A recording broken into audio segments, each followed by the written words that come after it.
It may not boast as large of a battery as the Y300 Pro Plus, but the Vivo Y300T still offers a sizable 6,500 mAh cell with 44W fast charging and OTG reverse charging.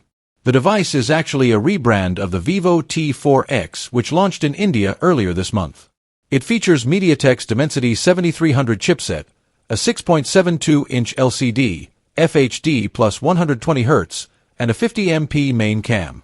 The software side is covered by Origin OS 5 based on Android 15. Vivo Y300T is available in black, white, and blue colors.